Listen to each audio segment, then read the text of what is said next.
Right, so here we are at the back of a A4 B9. This is a 2017 model. It's got an electronic handbrake, okay, and I'm looking to change the brake pads.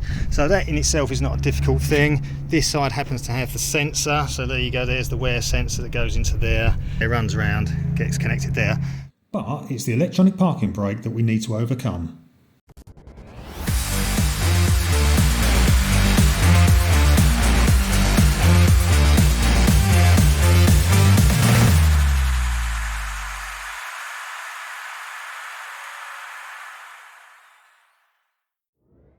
Right, so as you all know, in order to change your pads, you need to push the piston back into its housing.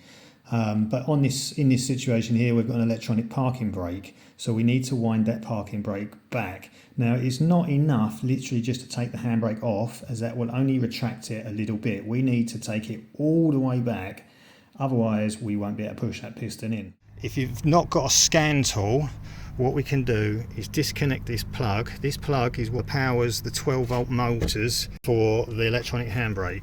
Now what we'll need to do before we can retract the piston is we'll need to have a 12-volt battery and 2 wires that we can power the motor in this unit independently. We won't be supplying any power to the car, so don't worry about frying the brains of your car. We'll only be putting the power into the motor, so it's independent of the car. That will back off the gears and the worm screw that activate the piston.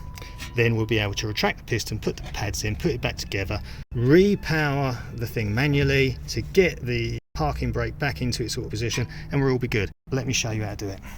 To clearly illustrate how this works, I've already removed the caliper and the pads. You'll need to start though with your handbrake applied and the ignition off. Okay, so I've got the 12-volt power supply going in.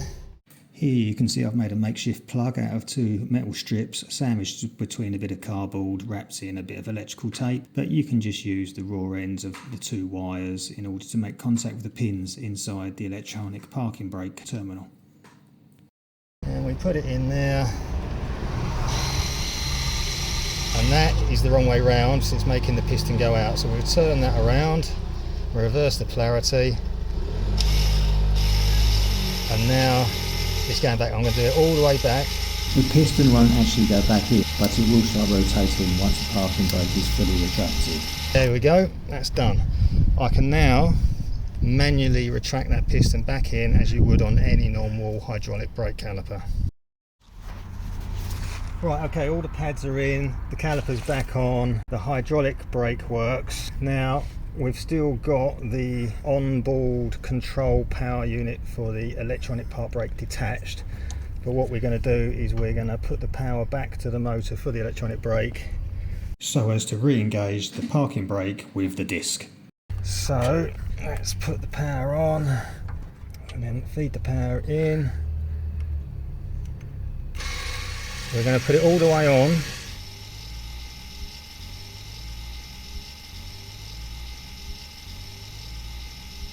There we go, the electronic parking brake is now fully engaged with the disc. We can now plug back in the control cable and move on to the next wheel. So there you go, that's how you do your electronic parking brake on an Audi A4 B9.